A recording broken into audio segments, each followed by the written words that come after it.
What's up guys, thanks for subscribing my channel and thanks for love and support. If you are new to this channel then please go ahead and click the subscribe button to get more videos on information security.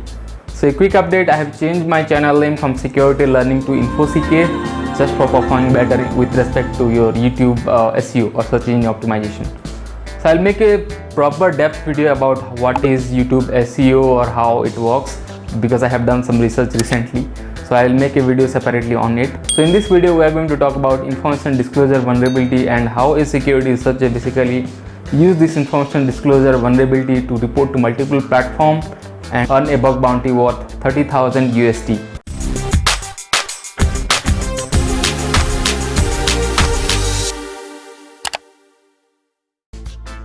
So let's understand what is information disclosure vulnerability.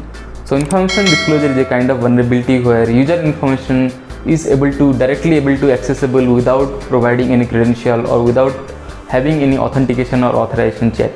So let's say I have a URL xyz.com and if I am able to browse xyz.com/abc.html or something and I am able to see some information without proper authentication or authorization check. So usually in OWASP guidelines it falls in sensitive information disclosure. So the information that you see in the URL or let's say in the browser depends what kind of information that you are displaying. So it could be user password like username and password, it could be the server credential like root, or it could be something like even like social security number or something like phone number or personal details. Also sometimes what happens basically is whenever you are installing a particular application or performing any fresh installation of server or something, so there are some of the configuration file, if you are not protecting them or if you are not performing a proper configuration, then those files or directories get directly exposed without proper authentication or authorization check.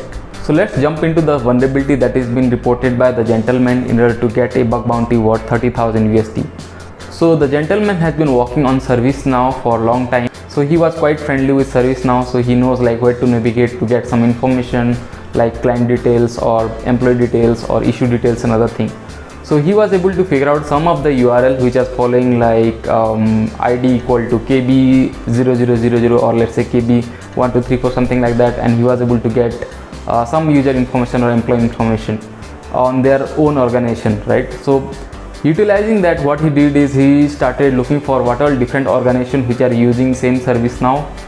So ServiceNow has by default implementation like you can able to browse that particular URL, which I will talk in the bug bounty description part. So that particular URL you can browse without providing any SSO credential or any authentication or authorization check. And that particular URL sometimes contain employee information, could be their employee ID, could be their password, could be their issue that they are facing, or could be there any sensitive information. So what he did basically is he started hunting for different URL of different organizations which were using ServiceNow, and he was able to get a bunch of URL which is being used by different organization ServiceNow portal, and then he started browsing those particular path whatever he has to find out. So we'll know in details when we go through the bug bounty POC write-up. So then he able to find out the different sensitive information and started reporting to multiple organizations for the issue like this piece of information is available without proper authentication or authorization check. So I have personally worked with ServiceNow in my past, so I know like what kind of information it contains. So he started reporting to multiple organizations and finally ended up getting a bug bounty worth 30,000 USD. So now let's go through the POC to understand it better. Okay, so here is the link for this particular blog where this person name is the gentleman has mentioned every details how he able to find out misconfiguration service now ITSM instances which gave him a bug bounty worth 30,000 USD. So I will put the link in the description, you can go through and read it again. So he has mentioned little bit about ServiceNow. So it's a cloud based company that provides software as a service or SaaS. So I didn't mention this SaaS in my video because that will be more of little bit technical. So if you want to read through, then you can really click and read more about from here. So yeah, ServiceNow provides SaaS for technical management support. The company specialize it ITSM, or I would say IT service management, IT operation and IT business management, allowing users to manage projects, team and customer interaction via a variety of apps and plugins. So I have worked with ServiceNow, so I know how it can be useful for a huge organization for maintaining different things like tracking of different issues and all those stuff, right? So ServiceNow product offers a service model based on what helps user identify the root cause of the issue, and then solve it also, right?